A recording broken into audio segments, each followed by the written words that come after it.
Yeah, fancy. Official. Are we on camera or no? No. For this, I'm recording with the phone.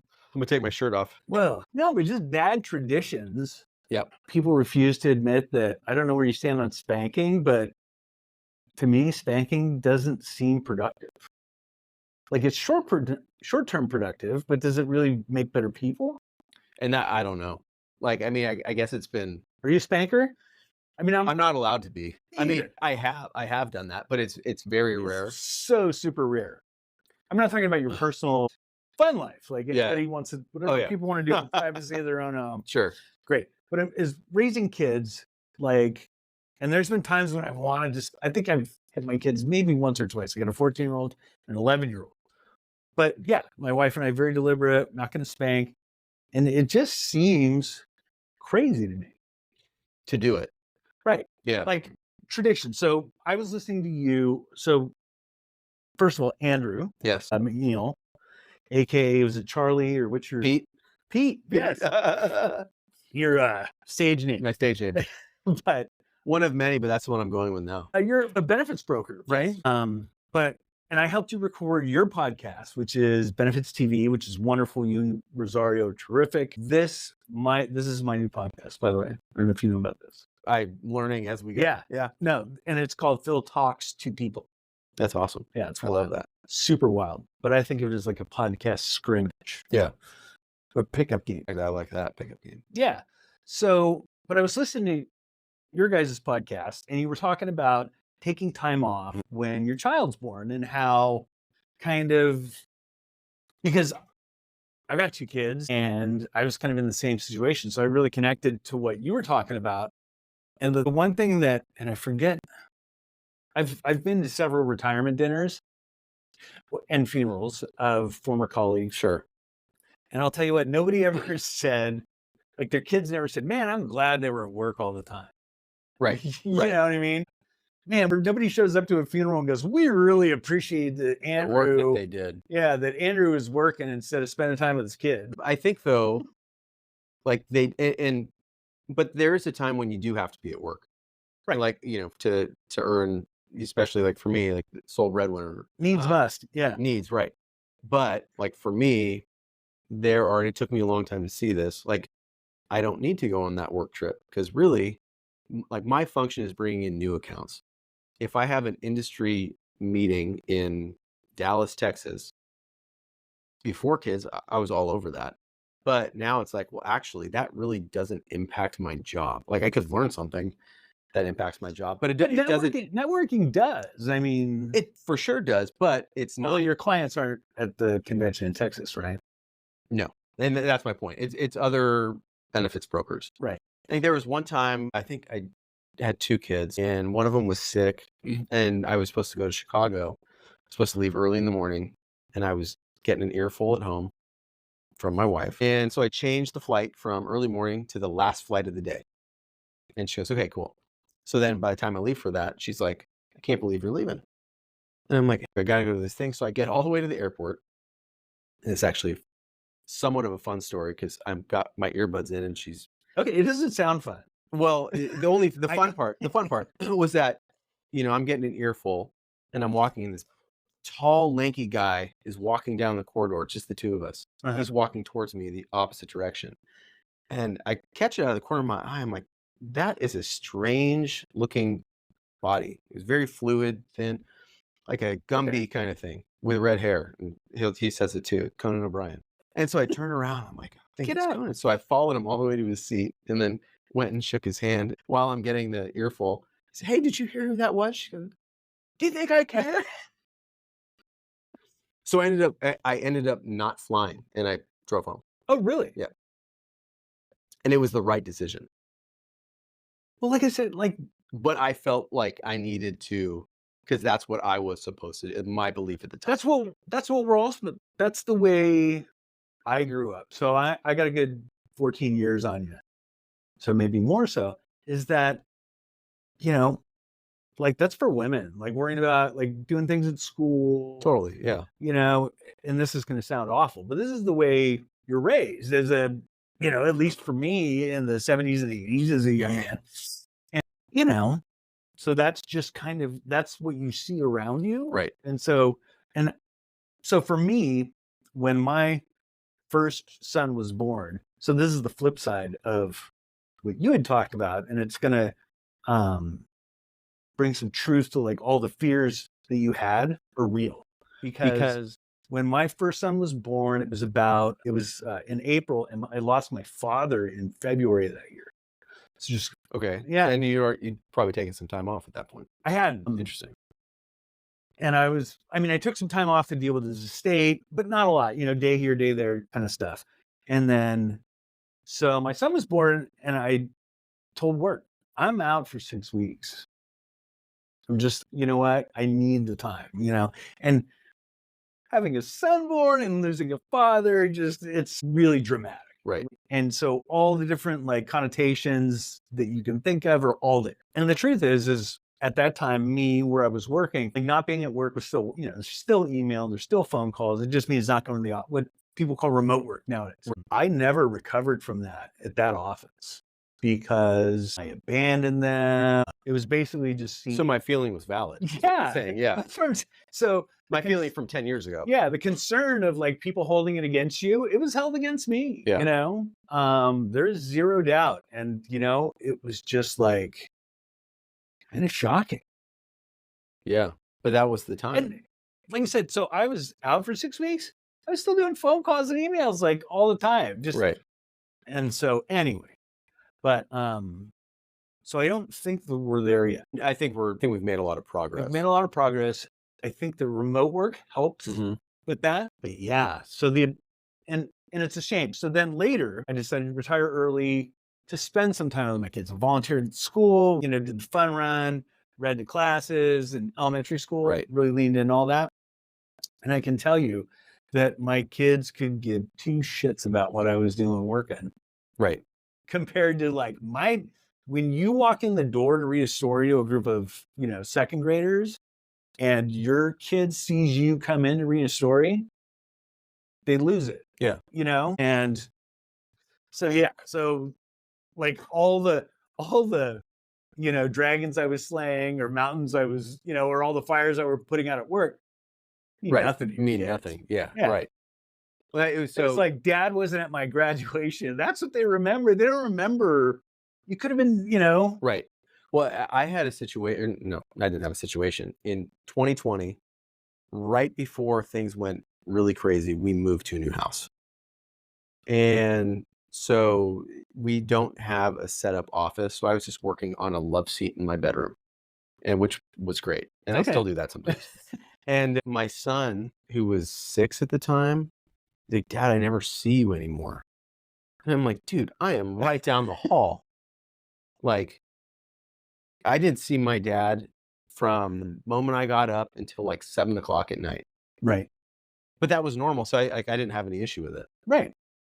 But he was like, we never see you anymore. I'm like, dude, I'm home all the time. Chill. I don't know what to tell you. Right. Right. Like, you guys come in anytime you want anyway.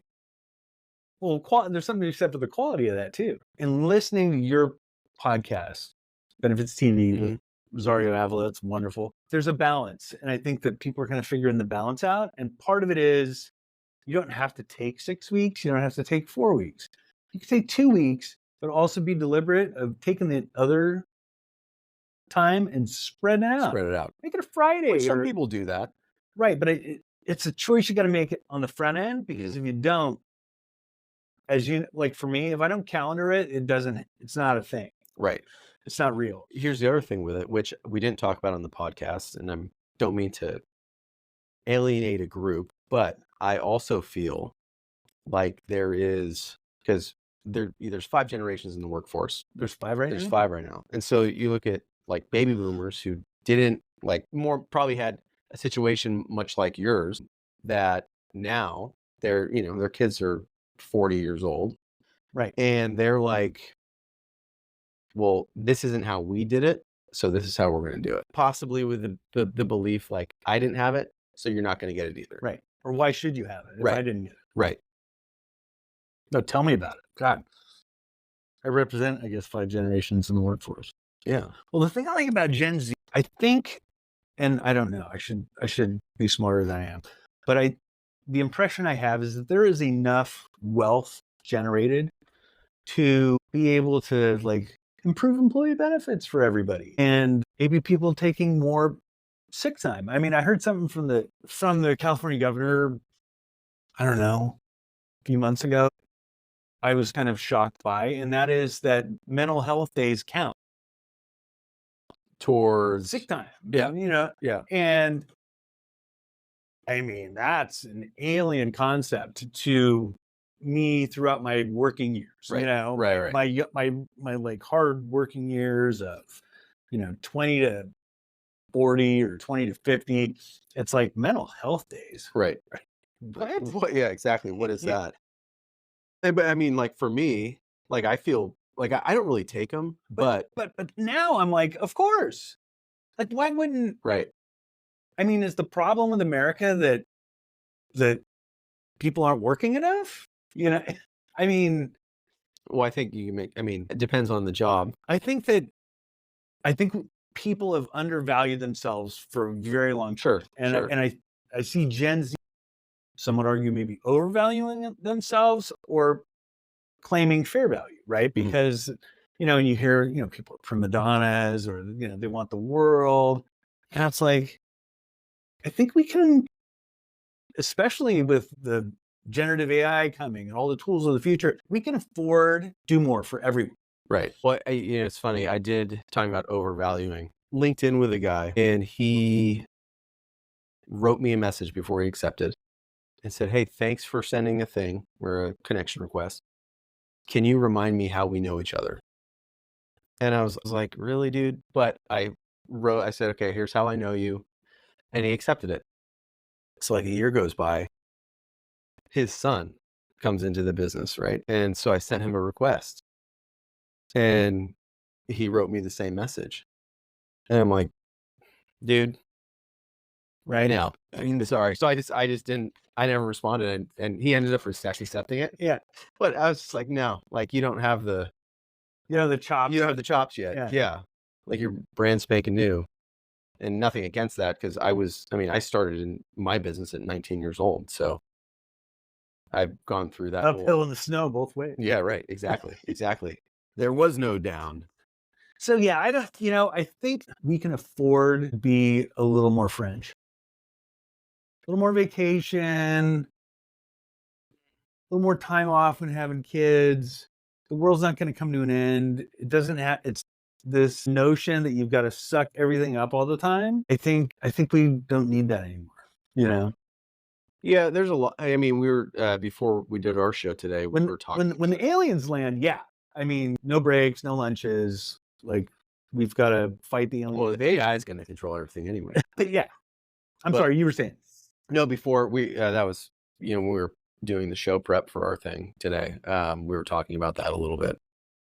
Actually, I think you were part of that conversation.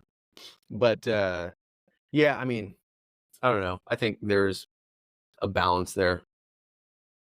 Well, like remote work, for example.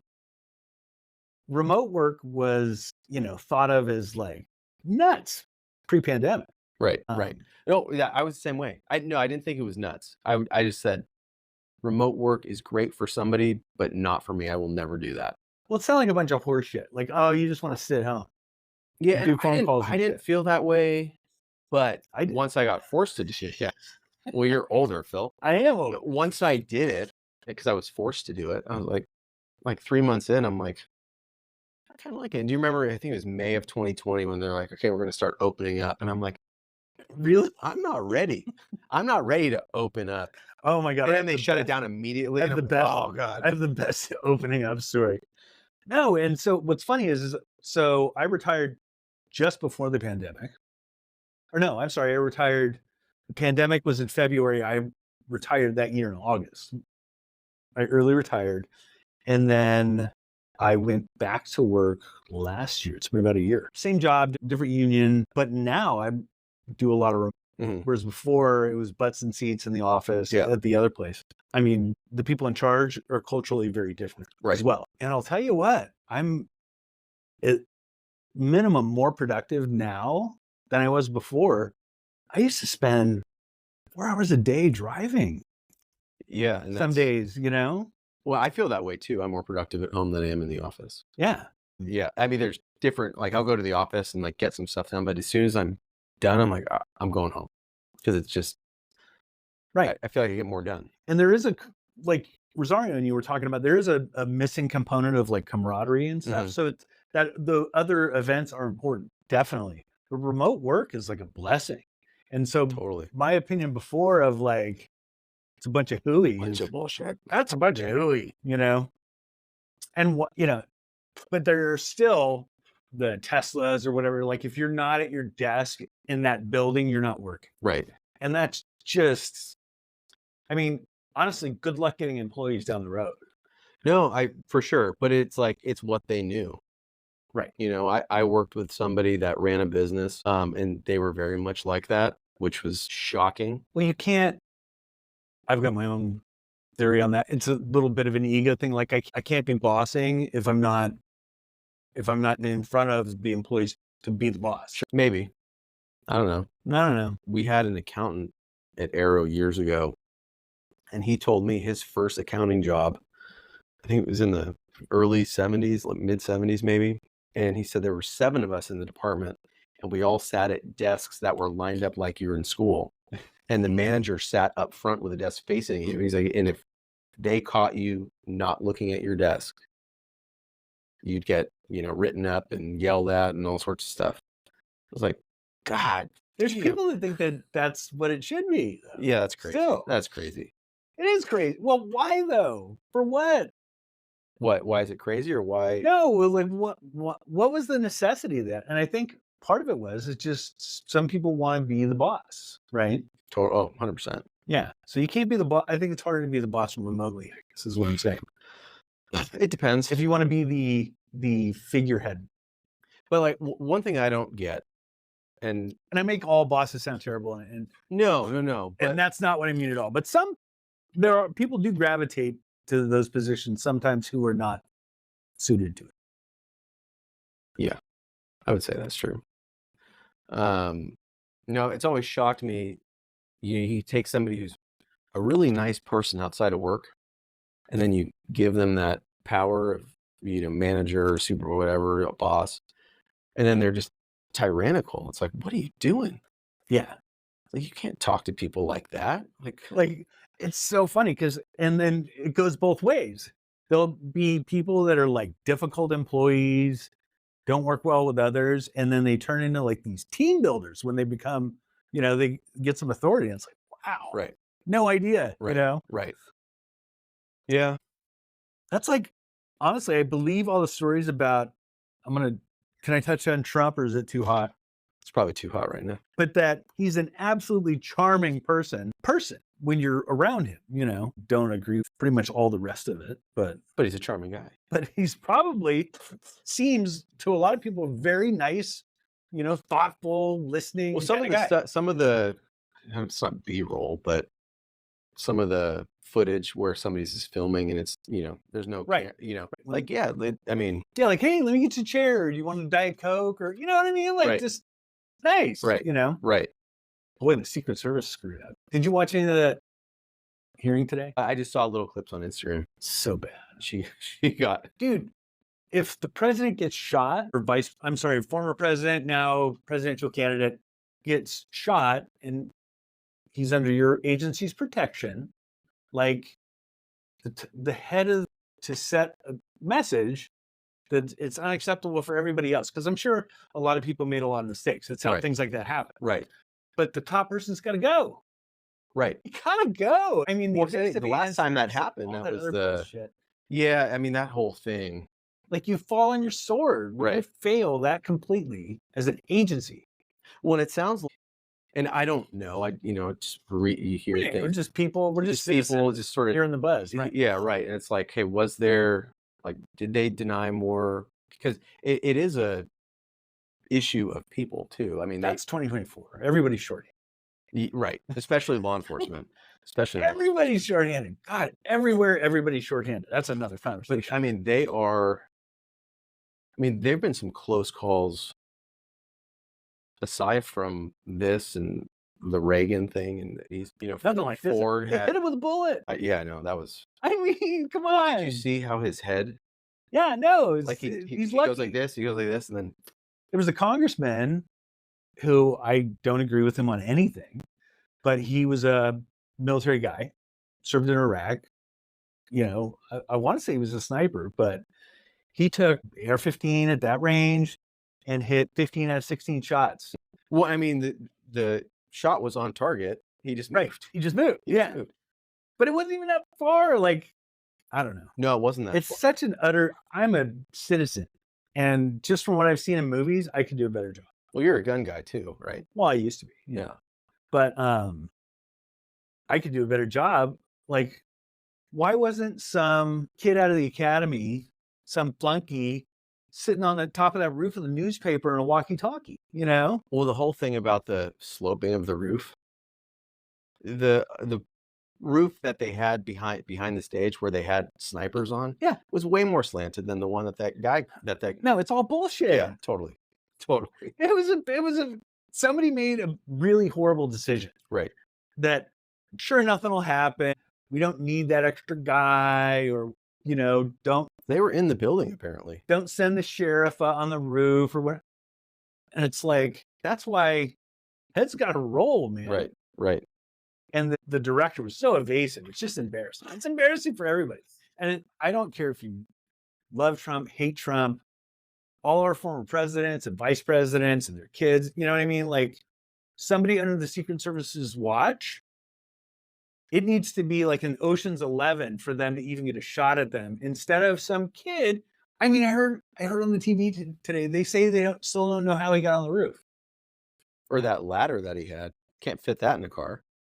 I don't know what kind of car he had actually, but it's 9 days later. Right. You didn't walk around the room and go, oh, he went up here. I mean, he was flying a drone around. Yeah. I mean, that's crazy. That's crazy.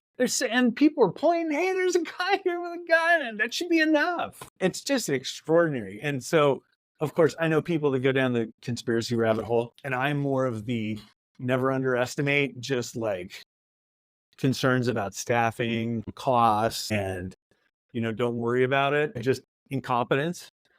Incompetence rules, man. Right. It's hard to overcome that. So, yeah, it's so bad. I don't disagree. They almost got him. Close. Crazy. It's crazy. It's crazy. I turned on the TV because I saw, like, my Alexa was flashing, right? The spy speaker. Well, I thought it was a spoof. I saw it on Instagram. I was like, huh? Well, especially in 2024, right? Like, what's real and what's not real. Right. And then I was like, I saw it first, and then I rewound it, and like, they got him. They hit his ear. Yeah. I thought the response from the guys on the ground was great. It was awful. Like how they doggy piled on him. They always doggy pile, and then I know, but like that was pops up out of the pile. Yeah. Well, if you watched when they get him to the car, and he, instead of getting into the car, he sort of stood up, which I understand why he did. But you see the lead agent shove him into the car because he tried to. Dude, he kept exposing himself. Yeah. And that's, I don't know. I've seen other, I don't know whether it was W or whatever. They've had like where somebody makes a false alarm, right? And it's like, you can't even see him. Right. And it just seems like, God, man, they need to like do better. I don't disagree. Secret Service, what are you doing? Right. Dude, any 20-year-old was the sniper, right? But anybody with a walkie-talkie sitting on that sloped roof, anybody's kid would have stopped the whole thing. Right. It's just crazy. Yeah. We'll see what comes. Yeah, I mean, we'll see how much we hear. I don't know. Anyway, but yeah, that's that. So point being that if you don't take time off when your children are born, they'll turn into possible assassins. There you go. That's the podcast for today. Thank you for helping test out some of this gear. Yeah. We'll see how it sounds. Yeah. You send it to me when you're done. I will. Andrew McNeil, appreciate it, man. Also, Benefits TV. The podcast. And I wanted to ask you about, it's been an odd year for benefit prices. It's been a normal year. It looked scarier than it became. No, a great year, but not a historically bad year. When I got into this, I hit the benefits nerve. Andrew, let's go. When I got into the business, we were seeing anywhere from 7% to 30 to 40%. When was that? It sounds like a 2005. 2005. Yeah. Yeah. Okay, perfect. So it was, I mean, there were wild gyrations back then. Right. However, we're talking smaller dollars. So even though they were ridiculous increases, it was like, okay, now we have these year over year. We've gone from $275 to $310. It's like, oh my God. When we moved our office from Novato to Petaluma, we were cleaning out, and I found an old Blue Shield price sheet for a family is $475. I figured out why healthcare is so expensive. Let's hear it. You probably already know. Just the bottom, if you want to look at one, I mean, there's obviously a multitude of factors. For me, I think the menu's expanded so much. There is that. The menu of treatment that, you used to get sent home to take aspirin and die, and people live 25 years on expensive maintenance medications and all kinds of other things that I think that so many things the technology has advanced so much and so many things have become treatable. Right. That's where a lot of the cost is. Right. Well, on the back end, on older people living longer. I mean, my dad had a heart attack in 2019, and my parents, they are very law abiding. So it's 5 a.m. My mom's driving him to the hospital. 55? No. And they hit every red light in the morning. And they're the kind of people that are like, it's a red light, so you stop. There's nobody else around. You're going to stop until it turns green. So they get him to the hospital here, but the cardiac center is up like 20 miles north. So they call an ambulance, they put him in, take him to Santa Rosa, and he goes into surgery, do the whole artery opening, that kind of thing. No, I got a dad had a heart attack story that's very similar.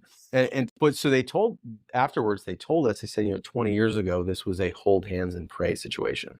Right. So talking about, And so what did all that cost? The ambulance ride, the surgeons, the anesthesia. Oh, it was a lot. I don't know. It's a lot, but who gives a fuck? Right. You know what I mean? So for me, that takes the edge off of the healthcare is way too expensive. And I think that there should be some personal opinion, some sort of baseline for everybody. I think as a society, we can probably afford that. But yeah, the menu's just gotten so big. The menu's gotten big, but it also, when you talk dealing in a third-party system, like we are, you can do a contract with an insurance company. Like, hey, we need 10% more from you. And if not, your contract's canceled. And then you're going to lose all those members. And they don't want to do that. So they're, that's part of there's a balance and there is a negotiation to that, which totally. Right. But the other thing is, uninsured people use benefits too. So you gotta figure out how to get them at the table and get them participating. Right. Because otherwise everybody else has to pay for all the infrastructure and, it's like firemen. Everybody paying for firemen until there's a fire. Right. Right. And the same goes with health infrastructure, which they're really struggling with in the Midwest. Right. Because they don't have the density. Right. Dude. Oh my God. We can have enough benefits with anybody. We'll come back in and we'll do another show. No, this is my show. This isn't your show. I understand that, but you can come in and I'll be on your show. That's what I'm saying. I love it. Andrew McNeil, thank you.